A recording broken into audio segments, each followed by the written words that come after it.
Namaskar and welcome to the Modern History lecture series. So in this lecture we will discuss about the company Raj. Last lectures में मैंने आपको बता दिया कि किस तरीके से ब्रिटिश ईस्ट इंडिया कंपनी ने बंगाल, मद्रास, मैसूर, उसके अलावा कर्नाटक, मराठा एम्पायर, इन सभी क्षेत्रों पे अपना आधिपत्य जमाना शुरू किया। एंड देन फिर सहायक संधि और जो डलहौजी की डॉक्ट्रिन ऑफ लेफ्ट थी उसके द्वारा एक बहुत बड़े साम्राज्य की स्थापना कर ली। अब एक चीज़ आपको यहाँ पे इनिशियली ध्यान रखनी है, अभी ये जो सब कुछ कवर किया गया है, जो सब कुछ क्षेत्र जीता गया है, ये एक कंपनी के द्वारा जीता गया है। मान सकते हो, एक एज ए एग्जांपल मैं आपको दे रहा हूँ कि देखिए ये ब्रिटेन देश है, ठीक है, ये ब्रिटेन देश है। इस ब्रिटेन देश की कोई कंपनी है, मान लीजिए कि अपना अगर इंडिया देश होता तो ब्रिटेन देश की कोई कंपनी है, उसका नाम जियो है या रिलायंस है। वो जियो कंपनी भारत में व्यापार करने के लिए आई है, ठीक है, और उस कंपनी ने क्षेत्र जीत लिया है। अभी उस कंपनी ने क्षेत्र जीता है, ब्रिटेन ने नहीं जीता है डायरेक्टली, ठीक है, लेकिन है वो ब्रिटेन के अंदर, तो ब्रिटेन के पार्लियामेंट में उसके रिलेटेड जितने भी रेगुलेशंस हैं वो बनते रहेंगे। और 1857 में जब भारत में विद्रोह हो जाएगा, तब कंपनी को बोला जाएगा कि तुम शासन सही ढंग से नहीं चला रहे हो, अब तुम्हें खत्म किया जाता है। तो 1857 में कंपनी के शासन को समाप्त कर दिया जाता है और फिर डायरेक्टली भारत जो है वो ब्रिटेन के अंतर्गत आ जाता है। यानी 1857 के बाद शुरू होने वाला है ब्रिटिश राज, ठीक है, और उससे पहले जो होता है वो कंपनी राज होता है, कंपनी का ही शासन चल रहा था उससे पहले। तो इस सब को हम एक बार ओवरव्यू में देख लेते हैं, रिवाइज कर लेते हैं कि किस तरीके से 1773 से लेके और 1857 तक जो है वो कंपनी ने शासन चलाया था। कौन कौन से एक्ट आए थे, किस किस तरीके से उन्होंने, कंपनी ने भारत में कुछ सामाजिक सुधार किए थे, और कंपनी ने अपने प्रमुख स्तंभ बनाया था like civil services, police, judicial system and army को अपने इस शासन का, कंपनी शासन का जो प्रमुख स्तंभ बनाया था, इन्हें बनाया था। उसके अलावा ये एक्ट आए थे, इन्हें हम देख लेते हैं। और बंगाल में दोहरा शासन क्या था, उस सबसे पहले हम शुरुआत करेंगे 1600 से लेके और 1773 की क्या क्या घटनाएं हुई। देन कंपनी के द्वारा कुछ सामाजिक सुधार, कंपनी राज में प्रमुख गवर्नर जनरल कौन रहे, जैक बेरन Hastings, Cornwallis, lord Wellesley, Dalhousie, William Bentinck और कैनिंग, इनके बारे में ही हमें देखना है। बाकी तो और भी रहे थे, लेकिन उन सब के नाम और उनके जो स्पेशल कार्य उन्होंने किए नहीं, तो उनके बारे में ज़्यादा हमें पढ़ना नहीं होता है। So start from the first topic. ये मैप आपको पता ही है, इंडिया का मैप है, अगर मुझे कहीं पे भी यूज करना होगा then I will clear here everything, ठीक है। शुरुआत पहला पॉइंट से, ब्रिटिश ईस्ट इंडिया कंपनी सन 1600 से लेकर 1773 तक किस तरीके से कार्य करती है। देखो सन 1600 में ब्रिटिश ईस्ट इंडिया कंपनी को महारानी के द्वारा रॉयल चार्टर मिला था, जिसके द्वारा ये कंपनी जो अपना केप ऑफ गुड होप है उसके ईस्ट में अपना व्यापार कर सकती है, लाइक इंडिया में भी व्यापार कर सकती है, मेडागास्कर में व्यापार कर सकती है, दक्षिण अफ्रीका में व्यापार कर सकती है, इंडोनेशिया में व्यापार कर सकती है, श्रीलंका में व्यापार कर सकती है, चीन में व्यापार कर सकती है। और इसके लिए मोनोपोली दी गई, ट्रेड मोनोपोली दी गई, एकाधिकार दिया गया कि तुम्हारे अलावा कोई और कंपनी भी नहीं आएगी। तो इससे कंपनी के राइट सुरक्षित हो गए, ठीक है। तो बीआईसी को यहाँ पे अधिकार मिल गया है, ठीक है, ट्रेडिंग कंपनी के रूप में। 1608 में भारत आते हैं, ठीक है, जहांगीर के दरबार में वहाँ पहुँचते हैं और कुछ समय अनबन रहती है। 1611 में मसूलीपट्टनम में अपनी फैक्ट्री लगा लेते हैं, कुछ समय बाद में सूरत में भी फैक्ट्री लगा ली जाती है अंग्रेजों के द्वारा, ओके। तो 1611 में मसूलीपट्टनम में पहली फैक्ट्री लगाई जाती है, उसके अलावा सूरत, मद्रास, कलकत्ता और मुंबई, इन क्षेत्रों में जो है वो फैक्ट्री लगाई जाती है। यानी ट्रेडिंग पोस्ट जैसे बोलते हैं, ट्रेडिंग पोस्ट यानी व्यापारिक नाका जिसे बोल सकते हो। फैक्ट्री, जो काम करने वाले लोग थे उस ट्रेडिंग पोस्ट में, उन्हें फैक्टर कहा जाता था, कर्मचारी कहा जाता था। तो इसलिए जहां वो रहते थे इसलिए उसका नाम फैक्ट्री भी होने लग गया था, ओके। बाद में उन फैक्ट्रियों में कुछ, बाद में काफी बाद में उन फैक्ट्रियों में जो है कुछ उत्पादन भी शुरू किया, लेकिन शुरुआत में इनका काम ये होता था यहाँ से कच्चा माल लेना या भारत का फिनिश्ड उत्पाद लेके और यूरोप में बेच देना, ये होता था, क्योंकि भारत का जो वस्तु उत्पादित होती थी उनकी यूरोप में बहुत अधिक डिमांड थी। तो धीरे धीरे ट्रेडिंग पोस्ट की संख्या बढ़ने लगी, बहुत ज़्यादा क्षेत्र पे इनकी 30-40 ट्रेडिंग पोस्ट होने लग गई। अब ट्रेडिंग पोस्ट ज़्यादा हो गई तो उन्होंने सोचा कि चलो, कुछ कंपनी वालों ने सोचा कि कब कुछ कंट्रोल करते हैं किसी भी तरीके से ट्रेडिंग पोस्ट का, अकाउंटिंग एंड ऑडिटिंग सही से होने के लिए उस ट्रेडिंग पोस्ट की जो नंबर थे उन्हें 3 जिलों के प्रशासन में बांटा। ये पहली बार जिलों को प्रशासन में बांटा। लाइक कुछ ट्रेडिंग पोस्ट को उन्होंने मद्रास जिले के अंदर दे दिया, कुछ को बंगाल जिले के अंदर दे दिया, कुछ को मुंबई जिले के अंदर दे दिया उस समय, ओके। ये जो है वो सबसे पहला प्रशासनिक रूप से सुधार मान सकते हो उनकी तरफ से, ठीक है। और वहां पे लंदन में कोर्ट ऑफ डायरेक्टर बैठते थे जो इस कंपनी के कमर्शियल एक्टिविटीज को कंट्रोल करते थे। वो मैंने लास्ट लेक्चर्स में आपको क्लियरली बता दिया कोर्ट ऑफ डायरेक्टर क्या है। एक तो होता है प्रोपराइटर्स, जो भी कंपनी में पैसा लगाए हुए लोग हैं, प्रोपराइटर्स हैं, उनके नीचे एक तरीके से जो है वो कोर्ट ऑफ डायरेक्टर्स हैं जो सारा काम कर रहे हैं। इस कंपनी के अंदर जो भी गतिविधियां हो रही हैं उन सब का लेखा जोखा कर रहे हैं वो कोर्ट ऑफ डायरेक्टर, और ये लंदन में बैठ रहे हैं। ओके, इनकी संख्या जो होती थी 24 होती थी नॉर्मली। ओके, और ये कमर्शियल एक्टिविटीज कंट्रोल करते थे। धीरे धीरे जब 1757 में, 1764 में, उसके अलावा कर्नाटक वार, मैसूर वार, मराठा वार जीते उन्होंने कंपनी ने, तो कंपनी के पास में क्षेत्र आने लग गया और क्षेत्र का राजस्व भी इकट्ठा करने लग गए। तो यानी कंपनी पॉलिटिकल एक्टिविटीज करने लग गई, राजनीतिक क्रियाकलाप करने लग गई। उसके कारण पॉलिटिकल एक्टिविटीज भी कोर्ट ऑफ डायरेक्टर्स के द्वारा कंट्रोल किए जाने लगे। ये सब बात चल रही है 1773 से पहले की। ओके, लाइक 1750, 1757 के बाद में जो सिस्टम हो रहा है, ट्रेड मोनोपोली लगातार बनी रही कंपनी के लिए, बहुत लंबे टाइम तक ट्रेड मोनोपोली बनी रही। अब सोच के देखिए, सन 1600 में वो चार्टर लेके आए हैं कि तुम्हारे अलावा कोई दूसरी कंपनी नहीं आएगी, यानी अमेरिका की कोई, यानी इंग्लैंड की कोई नई कंपनी बनती है और वो चाहे कि यार हमें भी जाकर के इंडिया के साथ में चाय का व्यापार करना है, इंडिया के साथ में कपड़े का व्यापार करना है, तो दूसरी कंपनी व्यापार नहीं कर सकती थी। इसलिए ये ब्रिटिश ईस्ट इंडिया कंपनी जो है वो बहुत अधिक मुनाफा ले रही थी। ओके, तो सन 1600 से लेके और 1833 तक जो है वो पूर्ण रूपेण जो है वो कंपनी की मोनोपोली रहती है सारी चीजों पे। ब्रिटिश इंडिया कंपनी ने अपनी सुरक्षा के लिए सैनिक भर्ती शुरू कर दिए थे। लास्ट लेक्चर्स में आपने देखा ब्रिटिश, फ्रांसीसी, पुर्तगाली, डच, इन आपस में संघर्ष चलता है। शुरुआत में आपसी संघर्ष यानी यूरोपीय संघर्ष से बचने के लिए कंपनी ने क्या किया कि कुछ ट्रूप्स यानी कंपनी की सुरक्षा के लिए कुछ गार्ड्स के रूप में सैनिक नियुक्त करने शुरू कर दिए। ठीक है, शुरुआत में वो गार्ड्स के रूप में नियुक्त करते थे क्योंकि पहले, सबसे पहले तो उन्होंने किले बनाए। किले इसलिए बनाए ताकि फ्रांसीसी कंपनी या दूसरी कंपनी उन पर आक्रमण नहीं करे। दूसरा, उस किले की रक्षा के लिए गार्ड्स वगैरह नियुक्त करने शुरू कर दिए। लाइक आप समझ के देखिए, सन 1750 में, सन 1750 की बात कर रहा हूँ, सन 1750 में ब्रिटिश ईस्ट इंडिया कंपनी के पास में केवल 3000 ट्रूप्स थे, केवल 3000 सैनिक थे। लेकिन जैसे जैसे युद्ध बढ़ने लग गए, क्योंकि बाद में युद्ध ज्यादा होने लग गए, तो कंपनी ने सोचा कि ये सैनिक जरूरी है, सुरक्षा भी होगी और क्षेत्र भी हमारे कब्जे में आता जाएगा। 1763 तक आते आते 26,000 सैनिक हो गए। देखिए कुल मिला के 13 साल में कितना यहाँ डेवलपमेंट कर लिया। और 1778 आते आते उनके पास में 67,000 ट्रूप्स हो गए थे। शुरुआत में ये जो सैनिक होते थे ये अंग्रेज सैनिक होते थे, वहां से इंग्लैंड से लेकर के आते थे। फिर जब सिपॉय का एक सिद्धांत आया, या जो डुप्ले लेकर के आए थे कि भारतीय लोगों को ही भारत से निकालो और उनको अंग्रेजी शिक्षा देते हुए इस तरीके से बना दो कि वो अपने स्वामी के भक्त हो जाएं और स्वामी जैसा कहे वो पालन करें, उनके लिए उनका देश मैटर नहीं करे। और उस समय देश की कल्पना भी इतनी ज्यादा प्रबल थी नहीं। तो ये था कि कंपनी ने सिपॉय भी जो है वो भर्ती करने शुरू कर दिए। सिपॉय एक इंग्लिश वर्जन हो गया है सिपाही शब्द का। ठीक है, 3 कर्नाटक वार हुए, मैसूर युद्ध हुए, प्लासी का युद्ध हुआ, बक्सर का युद्ध हुआ। सन 1770 में बंगाल में अकाल आया। 1772 में कंपनी की आर्थिक हालत कमजोर हो गई, भ्रष्टाचार अधिक हो गया। ब्रिटिश ईस्ट इंडिया कंपनी ने ब्रिटिश सरकार से लोन लिया और इंग्लैंड सरकार ने ब्रिटिश ईस्ट इंडिया कंपनी को नियंत्रित करने के लिए रेगुलेटिंग एक्ट पारित कर दिया। ठीक है, ये कहानी हुई। कुछ युद्ध हुए, उनमें से सबसे इंपॉर्टेंट 57 का और 1764 वाला युद्ध हुआ। उसके बाद में इलाहाबाद की संधि हुई। इलाहाबाद की संधि के बाद में कंपनी के पास में बंगाल के राजस्व अधिकार आ गए।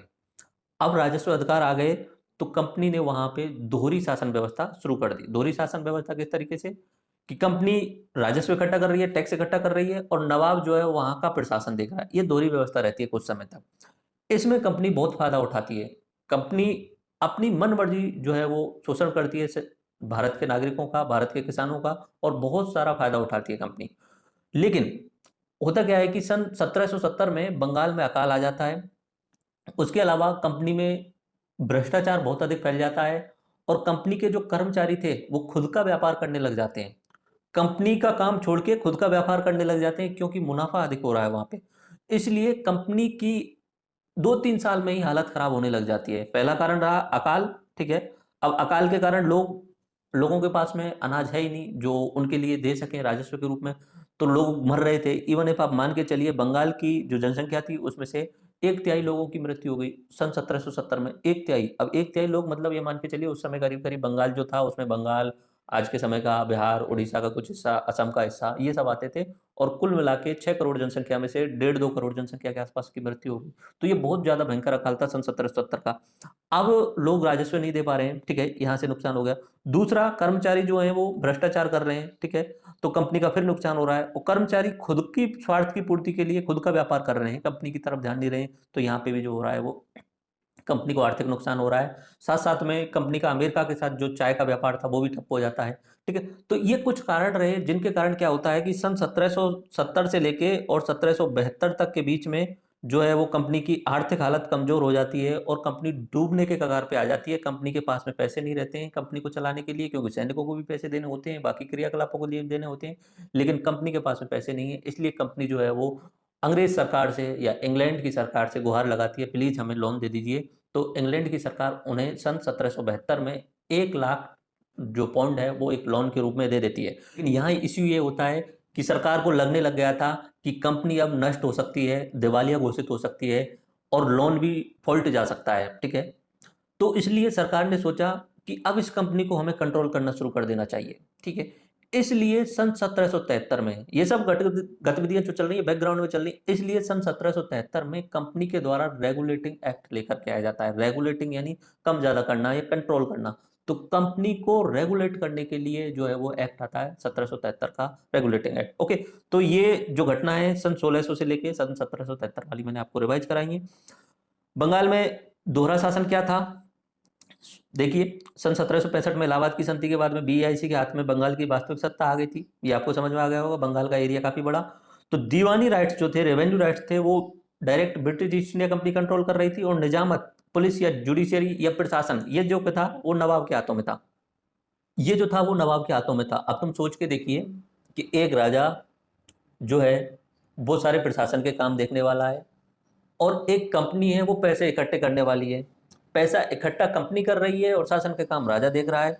कंपनी फिक्स 1 साल में कुछ फिक्स कीमत जो है वो राजा को दे देती है। अब बताओ प्रशासन कैसे चल सकता है, क्योंकि पैसा जिधर आएगा उधर ही ज्यादा फायदा होने वाला है। तो कंपनी को यहाँ पे बहुत सारा फायदा होने लग जाता है, और कंपनी मन मर्जी से जो है वो किसानों का शोषण करने लग जाती है, और राजा जो है वो प्रशासन नहीं संभाल पाता है। पैसा चाहिए होता है प्रशासन संभालने के लिए, और प्रशासन जो पैसा जो मिल रहा है वो फिक्स अमाउंट में थोड़ा सा मिल रहा है। ओके, और इसलिए जो दोहरा शासन था उसमें लोगों का दोहरा शोषण हुआ। ओके, नवाब पूर्णतः कमजोर था। बीआईसी के लिए शुरुआत में जबरदस्त फायदा हुआ, कच्चा माल खरीदने के लिए पर्याप्त राजस्व हो गया। पहले क्या होता था, कंपनी को अगर माल लेना है तो उसके लिए पैसे अपनी तरफ से खर्च करने पड़ते थे, लेकिन अब क्या हो रहा है, राजस्व इकट्ठा कर रहे हैं तो पैसा आ रहा है, उस पैसे का उपयोग वो कच्चे माल को खरीदने में कर रहे हैं। ओके, तो इस तरीके से एक्सपोर्ट करने लग जाते हैं कंपनी के द्वारा बहुत सारी चीजों का। और कंपनी शुरुआत में, ये 1764 के बाद में बात चल रही है, 65 के बाद में, शुरुआत में सन 1770 तक कंपनी बहुत सारे मुनाफे में रहती है। लेकिन इस मुनाफे के बीच में जो गड़बड़ियां होती है, लाइक भ्रष्टाचार का आना, और फिर सबसे इंपॉर्टेंट 70 का बंगाल का अकाल, उसके कारण कंपनी की हालत कमजोर होने लग जाती है। सन 1770 में बंगाल में भयंकर अकाल आता है, 1/3 पॉपुलेशन की जो है वो मृत्यु हो जाती है। सन 1777 में वारेन हेस्टिंग द्वारा दोहरे शासन का अंत कर दिया जाता है, और डायरेक्टली नवाब को बोल दिया जाता है तुम हटो, अब हम प्रशासन भी हम देखेंगे, और उसके अलावा राजस्व इकट्ठा करने का काम भी हम देखेंगे। ये वाला सिस्टम जो हो जाता है वो वारेन हेस्टिंग के द्वारा दोहरे शासन को समाप्त कर दिया जाता है। 6-7 साल चलता है ये दोहरा शासन। नवाब उसमें सही ढंग से काम नहीं कर पा रहा है, लोग ज़्यादा परेशान हैं, इसलिए कंपनी ने बोला कि तुम कोई काम के ही नहीं हो, अब हम करेंगे। बाकी पहले ही ये मुगल शासकों को हरा चुके हैं, इसलिए मुगल शासक कुछ बोलने के लिए हैं, तो कंपनी अपनी मनमर्जी से जो है वो नवाब को हटा देती है, उसको एक पेंशन भोगी व्यक्ति बना देती है। तो यहाँ पे कुछ घटनाएं, कंपनी के अंदर भ्रष्टाचार बढ़ गया, किसानों का शोषण हो रहा था, कुटीर उद्योग समाप्त होने लग गए थे, कलाकार व शिल्पकारों का कम वेतन हो गया था बिल्कुल। कंपनी में भ्रष्टाचार के कारण मुनाफा घट गया, और कंपनी ब्रिटिश सरकार को वार्षिक भुगतान करने में असमर्थ भी हो गई थी। अब देखो एक पॉइंट में शायद आपको शुरुआत में नहीं बता पाया, लाइक जब 1600 में चार्टर मिला होगा कंपनी को और बोला होगा कि जाओ तुम्हें मोनोपोली दी जा रही है, फ्री में तो नहीं दे सकती सरकार। सरकार कुछ तो बोलेगी उनसे, तो कि कंपनी जो है वो पर ईयर सरकार को रेंट देती थी उस मोनोपोली का, कि सिर्फ हमें वह व्यापार करना है। उसके अलावा कंपनी व्यापार कर रही है तो सरकार को जितने भी व्यापार हो रहा है उस पर टैक्स भी लग रही है। रेंट वार्षिक रूप से अलग दिया जा रहा है, और व्यापार हो रहा है उस पर जो है। और सन 1770 में जो स्थितियां बनी उनके कारण जो है वो कंपनी ना तो वो वार्षिक जो किराया है वो दे पा रही है, दूसरा इतनी हालत खराब हो गई है कि सरकार से ही उसे वापस से लोन लेना पड़ रहा है। इसलिए सरकार जब लोन देती है तब जो है कंडीशन लगाती है कि ठीक है अब तुम्हें कंट्रोल करना जरूरी है। कारण समझ में आए, अकाल, युद्ध हो रहे थे, युद्धों में काफी पैसा खर्च हुआ था, भ्रष्टाचार था, और टी ट्रेड में नुकसान होने के कारण जो है वो कंपनी दिवालिया होने लग गई थी। कंपनी को नियंत्रित करने के उद्देश्य से रेगुलेटिंग एक्ट 1773 आया। ओके, अब देखिए 1773 में रेगुलेटिंग एक्ट आया है, और उसमें 20 साल के लिए कंपनी को मोनोपोली दी जाती है कि चलो 20 साल तक आप और नेक्स्ट करेंगे। अब 1793 में दूसरा रेगुलेटिंग एक्ट आएगा। इस तरीके से ये चार्टर एक्ट आते रहेंगे। तो 1700 1773, 1793, 1813, 1833 और 1853, ये 20-20 साल के गैप में जो है वो वहां से एक्ट आते रहेंगे और उनमें कुछ सुधार किए जाएंगे। ठीक है, और कंपनी को कंट्रोल करने की कोशिश की जाएगी। कंपनी को धीरे धीरे कंपनी शासन से हटाते हुए ब्रिटिश सरकार अपने हाथों में लेना शुरू कर देगी। ओके, तो 1773 वाला रेगुलेटिंग एक्ट है या कोई भी आगे वाला रेगुलेटिंग एक्ट है, उसमें हम इन 6 पॉइंट्स पे ज्यादा बात करेंगे। ओके, पहली बात हम ट्रेड की बात करेंगे कि ट्रेड में क्या मोनोपोली रही। बिल्कुल 1773 वाले में मोनोपोली रही। उसके बाद में कंपनी पे कंट्रोल किसका रहा, इस पे बात करेंगे। देन एडमिनिस्ट्रेशन की व्यवस्था किस तरीके से की गई भारत में। उसके अलावा सेंटर लेवल पे लेजिस्लेशन, क्योंकि अब जो है कंपनी प्रशासन चलाने लग गई है और प्रशासन चलाने के लिए कानून बनाने पड़ते हैं। भारत में अभी तक आपको पता चल गया होगा, मद्रास प्रेसिडेंसी, बम्बई प्रेसिडेंसी और कलकत्ता प्रेसिडेंसी, 3 अलग अलग क्षेत्र जो है वो बन चुके हैं। तो इन तीनों को कंट्रोल करने के लिए एक सेंट्रल लेवल का जो है वो लेजिस्लेशन बनाया जाएगा। ठीक है, जो काम इस वाले एक्ट में कर दिया जाता है 1773 वाले में, और उसमें यह बोल दिया जाता है कि बंगाल में अब जो है वो गवर्नर जनरल होगा। उससे पहले गवर्नर होते थे, बंगाल में अब गवर्नर जनरल होगा। और मद्रास के गवर्नर और बम्बई के गवर्नर, बॉम्बे के गवर्नर जो हैं वो बंगाल के गवर्नर जनरल के अंडर में आएंगे। ये 1773 में क्या गई। ओके, उसके बाद में प्रोविंशियल, प्रोविंशियल यानी मद्रास वाले और बंबई वाले, वो क्योंकि वो प्रांत हो गए उधर की साइड में। और रेवेन्यू, राजस्व इकट्ठा करने का कंपनी का क्या तरीका रहा। ओके, तो गवर्नर जनरल ऑफ बंगाल ये नया पोस्ट बनाया गया। ठीक है, ये आपको समझ में आ गई। और उसके अंतर्गत जो है वो मद्रास और बॉम्बे दे दिए गए।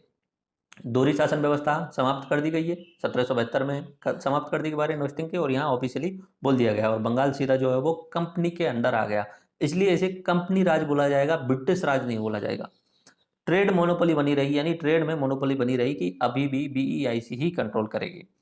कंट्रोल ऑफ कंपनी, कंपनी पे नियंत्रण कौन रखेगा। कंपनी पे नियंत्रण के लिए जो पहले से बना हुआ था वही सेम है, वही सेम है। कोर्ट ऑफ डायरेक्टर जो बहुत पहले से बना हुआ है, उसमें 24 सदस्य होते हैं और इसके अंडर में काम करने वाला है गवर्नर जनरल ऑफ बंगाल। अब हायरार्की आप समझ सकते हैं, क्रम समझ सकते हैं कि अगर वो बॉम्बे में या मद्रास में कोई भी काम होता है तो बॉम्बे का गवर्नर या मद्रास का गवर्नर रिपोर्ट करेगा बंगाल के गवर्नर जनरल को, और बंगाल का गवर्नर जनरल रिपोर्ट करेगा कोर्ट ऑफ डायरेक्टर्स को। आगे बात समझ में। ठीक है, उसके बाद में प्रशासन व्यवस्था, एडमिनिस्ट्रेशन में क्या किया गया कि गवर्नर जनरल और 4 सदस्यीय कार्यकारी परिषद बनाई गई। ठीक है, अब जैसे कि प्रशासन और लेजिस्लेशन, हमारे टाइम पे हम जब बात करते हैं आज के समय पे, तो हम बोलते हैं कि कार्यपालिका और विधायिका दो अलग अलग चीजें। कार्यपालिका का काम होता है जो कानून बनाए उनकी देखभाल करना, उनका क्रियान्वयन करवाना, और विधायिका का काम होता है कानून बनाना। उस समय विधायिका और कार्यपालिका दोनों अलग अलग नहीं थी। इन दोनों कामों के लिए एक सिस्टम बना दिया गया। 5 सदस्यीय एक गवर्नर जनरल की काउंसिल बना दी गई। 5 सदस्यीय, एक गवर्नर जनरल और 4 अन्य सदस्य, उसमें टोटल 5 हो गए। ये बंगाल में बैठने वाले हैं। ठीक है, और इनको बोल दिया गया कि तुम कानून बनाओ किसी भी चीज के रिगार्डिंग, अगर राजस्व से रिगार्डिंग, टैक्स रिगार्डिंग आपको कानून बनाओ। उसके अलावा कानूनों का क्रियान्वयन भी तुम कराओ। यानी विधायिका और कार्यपालिका इस समय अलग अलग नहीं है। ये बात चल रही है सन 1773 वाले एक्ट में। यहाँ पे गवर्नर जनरल की उत्तरदायित्व सबसे अधिक था, सारी चीजों के लिए रेस्पॉन्सिबल गवर्नर जनरल होता था। लेकिन अगर आप देखें यहाँ पे क्लियरली, तो गवर्नर जनरल के साथ में 4 लोग हैं, कुल मिलाकर के 5, और 5 में अगर आपको कोई भी कानून पास करवाना है तो बहुमत चाहिए, और बहुमत होता है 5 का 3, 2 तो बराबर होते हैं और एक एक्स्ट्रा होगा, तब 3 पे बहुमत होगा। अगर मान लीजिए कि गवर्नर जनरल के अलावा 2 व्यक्ति भी सहमत नहीं है तो वो कानून पास नहीं हो पाएगा। यानी गवर्नर जनरल की जो पावर थी वो थोड़ी सी कम थी, ये इसका ड्रॉबैक्स भी था। ठीक है, तो मद्रास एवं बंगाल को, बॉम्बे को बंगाल के नियंत्रण में डाल दिया गया। अब बात करें केंद्रीय की, केंद्रीय तो आपको बता ही दिया, क्योंकि ये बात कर रहे हैं लेजिस्लेशन की, विधायन की। विधायन जो है वो सेम है। ठीक है, जैसा कि कार्यपालिका है वैसा ही सेम जो है वो विधायन का काम करने वाले हैं, एक गवर्नर जनरल और 4 मेंबर। प्रोविंशियल लेवल पे क्या किया गया, उसी तरीके से किया गया कि एक गवर्नर और उसके साथ में 4 मेंबर दे दिए गए। गवर्नर जनरल नहीं है, प्रोविंस यानी प्रांत, यानी मद्रास यानी बॉम्बे। ठीक है, मद्रास एंड बॉम्बे। राजस्व अभी कंपनी को 2 तरीके से मिलने वाला है, एक तो व्यापारिक गतिविधियां, ट्रेड कर रहे हैं, ट्रेड में मुनाफा होता ही है। उसके अलावा राजस्व एकत्रित कर रहे हैं, यानी टैक्स वगैरह लगा रहे हैं, साल टैक्स वगैरह उन्होंने एक्स्ट्रा लगाया हुआ था। तो भ्रष्टाचार को मिटाने के लिए कंपनी कर्मचारियों के स्वयं के व्यापार पर पूर्णतः प्रतिबंध लगा दिया गया।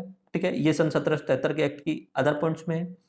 जो व्यापारी एक्स्ट्रा व्यापार करते थे रोक दिया कि अब कोई व्यापारी अपना खुद का व्यापार नहीं कर सकता है। और कलकत्ता में सुप्रीम कोर्ट की स्थापना की गई 1773 के एक्ट के द्वारा। और इसमें पहले सुप्रीम कोर्ट के जो जज बने थे वो थे Elijah Impey, chief justice of supreme court in 1773, Elijah Impey. Okay, so कुछ कमियां क्या रही इस 1777 के कानून की? गवर्नर जनरल की जवाबदेही अधिक थी लेकिन शक्तियां कम थी, क्योंकि 5 सदस्य में से 3 ही जब एक साइड में वोट करेंगे तब हो पाएगा। तो गवर्नर जनरल की थोड़ी सी शक्तियां कम थी। केंद्र और प्रांत के बीच में जो शक्तियां हैं वो परिभाषित नहीं की गई थी कि केंद्र किस किस विषय पे कानून बनाएगा और मद्रास और जो बॉम्बे वाले हैं प्रेसिडेंसी वाले वो किस विषय पे कानून बनाएंगे, ये सुस्पष्ट नहीं था। इसलिए तो आपस में मतभेद होता था। लाइक मैंने आपको बताया था जो अपने मराठा युद्ध हुए थे उसमें मैंने बताया था कि बॉम्बे वालों ने रघुनाथ राव के साथ में ट्रीटी कर ली थी, जिसे बंगाल वाले ने जो है अवैध घोषित कर दिया था, आपको ध्यान हो तो यहाँ पे आपस में टकराव होते थे कि बंगाल वाले बोलते थे कि ये हमारे अधिकार क्षेत्र में है, यानी केंद्र वाला बोलता था ये हमारे अधिकार क्षेत्र में है, और वो मद्रास और बॉम्बे वाले बोलते थे कि ये हमारे अधिकार क्षेत्र। तो यहाँ पे क्लियरली डिफाइन नहीं किया गया था, ये ड्रॉबैक्स थे। उसके अलावा सुप्रीम कोर्ट का अगर चीफ जस्टिस बना के भेजा है तो वो भी अपने आप को कुछ बड़ा ही मानेगा, और गवर्नर जनरल, इन आपस में भी मतभेद होने लग गए थे। गवर्नर जनरल की काउंसिल कोई कानून बनाती तो सुप्रीम कोर्ट वाले अपने आप को सर्वेसर्वा बताते हुए बोलते कि हमें अच्छा नहीं लग रहा, इसमें ये गलत है ये गलत है, तो आपस में मतभेद होते थे। यानी कि इन दोनों की, सुप्रीम कोर्ट की और गवर्नर जनरल काउंसिल की जो कार्य थे वो परिभाषित नहीं किए गए थे, इसलिए मतभेद हो रहे। तो ये इसकी कमियां थी, और इन कमियों को दूर करने के लिए एक तो आया एक्ट ऑफ सेटलमेंट 1781 में, और पिट्स ऑफ इंडिया एक्ट 1784 में। एक्ट ऑफ सेटलमेंट क्या कहता है? ये एक्ट ऑफ सेटलमेंट था, वो टोचेट नामक व्यक्ति थे, ये आप ध्यान रखना, टोचेट ऐसे कोई व्यक्ति थे, उनकी एक समिति थी, उसकी सिफारिश पर आया था। इसमें सुप्रीम कोर्ट और गवर्नर जनरल के जो कार्य थे, जो पहले मतभेद हो रहा था, उन कार्यों को सुपरवासित कर दिया कि आप, यानी शक्तियों का पृथक्करण कर दिया गया। ठीक है, तो सुप्रीम कोर्ट का काम क्या था? भारतीय कानूनों के हिसाब से न्याय दिया जाए। ठीक है, और राजस्व संबंधी मामले जो है वो गवर्नर जनरल की काउंसिल ही उन पे कानून बनाएगी, और सुप्रीम कोर्ट बिल्कुल इंटरफेयर नहीं करेगा राजस्व संबंधी मामलों में, ये जो क्लियरली बोल दिया गया सेटलमेंट एक्ट में। ओके, सुप्रीम कोर्ट के लिए बोला गया कि भारतीय कानूनों के हिसाब से, यहाँ पे शुरुआत में सुप्रीम कोर्ट के लिए स्पष्ट निर्देश दिए गए थे कि भारतीय लोगों की जो रीति रिवाज हैं और धार्मिक मान्यताएं उनमें इंटरफेयर मत करो। ठीक है, बाकी भारतीय लोगों को कोई प्रॉब्लम नहीं है, शासन आप कैसे भी करो, कैसे भी शोषण करते रहो, लेकिन उनके धार्मिक और जो उनके रीति रिवाज है उनमें इंटरफेयर मत करो। यानी शुरुआत में अगर किसी व्यक्ति को सजा दी जाती थी ना, तो फिर अगर मान लीजिए हिंदू व्यक्ति है, तो हिंदू व्यक्ति को कोई अपराध किया है और उसको सजा दी जानी है, तो जो अपना जज होता था वो अपने पास में पंडित जी को बुला लेता था, और पंडित जी से पूछता था भाई साहब बताइए आपके शास्त्रों में इस अपराध के लिए क्या सजा है, इस तरीके से होता था। या अगर कोई मुसलमान है तो उसके लिए मौलवी को बुला लेता था, आप बता दीजिए कि इस अपराध के लिए क्या सजा। इस तरीके से जो था वो भारतीय कानूनों के हिसाब से जो है वो न्याय दिया जाता था शुरुआत में। धीरे धीरे चेंज कर दिया गया और रोल ऑफ लेकर के आ गए थे, और बाद में भारतीय जो मान्यताएं थी उनको नहीं मानना जाने लगा। ओके, प्रधानमंत्री बनने के बाद में विलियम पिट ने देखा कि कंपनी जो है वो बहुत सारा पैसा कमा रही है और भ्रष्टाचार भी कर रही है और पूर्ण रूप में टैक्स भी नहीं दे पा रही है। ठीक है, तो इसलिए विलियम पिट ने सोचा इस कंपनी को और कंट्रोल में लाया जाए। ठीक है, तो कंपनी को अधिक कंट्रोलित करने के लिए अंग्रेज सरकार कंपनी पर अधिक नियंत्रण करना चाहती थी, इसलिए पिट्स इंडिया एक्ट 1784 बीच में आ जाता है। ओके, इसमें अगर ट्रेड मोनोपोली की बात करें तो बनी रही, लेकिन कंट्रोल ऑफ कंपनी इसमें चेंज कर दिया गया। कंट्रोल ऑफ कंपनी, कंपनी पे अब कंट्रोल में चेंज इस तरीके से किया गया कि पहले कमर्शियल और पॉलिटिकल एक्टिविटीज, यानी व्यापारिक और राजनीतिक गतिविधियां जो थी वो एक ही कोर्ट ऑफ डायरेक्टर ही संभाल रहे थे। अब उन दोनों को अलग कर दिया गया। कमर्शियल एक्टिविटीज के लिए कोर्ट ऑफ डायरेक्टर को बोल दिया कि तुम संभालो, जो पहले से चला आ रहा था, और राजनीतिक गतिविधि के लिए एक नया बोर्ड बनाया गया, बोर्ड ऑफ कंट्रोल, कंट्रोल करने के लिए नया बोर्ड बना दिया गया। ठीक है, तो पॉलिटिकल अफेयर्स जो है वो बोर्ड ऑफ कंट्रोल संभालेगा, और कमर्शियल एक्टिविटी पहले से जो चला आ रहा था कोर्ट ऑफ डायरेक्टर संभालेगा। कोर्ट ऑफ डायरेक्टर में 24 सदस्य होते थे। कोर्ट ऑफ प्रोप्राइटर्स के अधिकारों को समाप्त कर दिया गया, प्रोप्राइटर्स वाला जो अधिकार थे उनको अब समाप्त कर दिया गया। तो पॉलिटिकल अफेयर्स को जो कंट्रोल करने के लिए यहाँ बोर्ड ऑफ कंट्रोल आ जाता है, जिसमें 6 मेंबर होते हैं। ठीक है, ये कंपनी के सिविल, मिलिट्री और पॉलिटिकल अफेयर्स को देखेगा। कंपनी के जो नागरिक का नियम है, मिलिट्री से रिलेटेड जितने भी अफेयर्स हैं, और पॉलिटिकल राजनीतिक रूप से जितने भी अफेयर्स हैं, मामले हैं, उनको देखेगा। और ये पूर्णतः सरकारी निकाय था। सबसे इंपॉर्टेंट बात है, ये कंट्रोल सरकार चाह रही है। अब कंपनी पे सरकार धीरे धीरे कंट्रोल करना शुरू कर देती है। इसमें एक सचिव होता था, भारत सचिव बोल सकते हैं जिसे, और ये एक मंत्री का दर्जा होता था वहां पे। ठीक है, तो यहाँ पे बोर्ड ऑफ कंट्रोल में एक मंत्री बनाया जाने लग गया भारत वाले क्षेत्र के लिए या ब्रिटिश ईस्ट इंडिया कंपनी के लिए। याद रखना, सिर्फ ये जो नियम बनाए जा रहे हैं ना, सारे के सारे ये जो नियम बनाए जा रहे हैं, नॉट ओनली इंडिया, जहां जहां पे ये कंपनी शासन चला रही है, जहां जहां पे कंपनी जो व्यापार कर रही है और वहां राजनीतिक गतिविधियां कर रही है, उन क्षेत्रों के लिए किया गया है। या लाइक मान लीजिए कि अगर ये मान लीजिए दक्षिण अफ्रीका वाले क्षेत्र में अगर कंपनी शासन चला रही है और व्यापारिक गतिविधियां कर रही है, तो वहां भी सेम एक्ट लागू होने वाला है, पिट्स इंडिया एक्ट। ओके, तो इसमें क्या किया है, एक सेक्रेटरी ऑफ स्टेट बना दिया गया जिसे कैबिनेट मंत्री का दर्जा दे दिया गया, 4 प्रिवेसी काउंसिल्स बनाए गए थे और एक एक्सचेकर यानी राजकोष बनाया गया था। तो 6 सदस्यों का एक बोर्ड ऑफ कंट्रोल बना दिया गया पिट्स इंडिया एक्ट के तहत। इसमें कंपनी को अधिक कंट्रोल या नियमित कर दिया गया। ओके, प्रशासन में देखें तो पिछले टाइम पे जो कमी थी कि गवर्नर की जवाबदेही अधिक है लेकिन उसके पास में पावर कम है, इसको यहाँ प्रशासन में जो है वो सुधार कर दिया गया और जो पहले 4 मेंबर होते थे उनको घटा करके अब 3 कर दिया गया और गवर्नर जनरल को वीटो पावर दे दी गई। मान लीजिए कि 4 लोग हैं अभी, एक 3 तो ये और एक ये, कुल मिला के 4 हो गए। अब किसी भी एक्ट पे को पास करना है तो सिर्फ एक व्यक्ति भी अगर गवर्नर जनरल की साइड में वोट कर देगा तो 2-2 का नियम हो जाएगा, 2-2 हो जाएंगे बराबर। लेकिन गवर्नर जनरल को वीटो पावर है, इसलिए गवर्नर जनरल जो चाहेगा वो कर पाएगा। ओके, तो यहाँ पे गवर्नर जनरल की जो है वो पावर बढ़ा दी गई है और कार्यकारी परिषद जो थी उसमें संख्या घटा करके 4 से 3 कर दी गई। ओके, केंद्रीय जो विधायन था वो सेम, ठीक है, क्योंकि उस समय प्रशासन में और विधायन में कोई अंतर नहीं है, यानी कार्यपालिका और विधायिका में कोई अंतर नहीं है। वही विधायिका का काम कर रही है, वही कार्यपालिका का काम कर रही है। इसे क्या बोला जाता है, गवर्नर जनरल की परिषद, काउंसिल ऑफ गवर्नर जनरल बोला जाता है, जो कार्यपालिका और विधायिका दोनों देख रहा है। ओके, प्रोविंशियल लेजिस्लेचर केंद्र लेवल पे, प्रांतीय विधायन में भी केंद्रीय विधायन की तरह बदलाव कर दिए गए। ठीक है, राजस्व अधिकार क्षेत्र का नाम बदल दिया गया। ठीक है, अब यहाँ पे अधिकार क्षेत्र पहले क्या होता था कि बंगाल जो क्षेत्र है उसे बोला जाता था कंपनी का अधिकार क्षेत्र।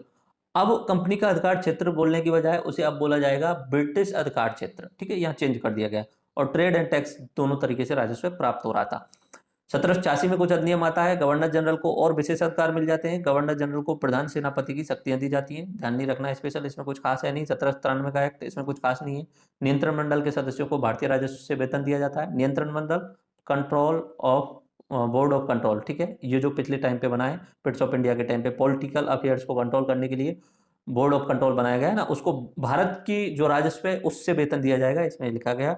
लिखित विधियों को प्रशासन की नींव डाल दी गई। ओके, यहाँ पे कार्नवालिस कोड भी आता है।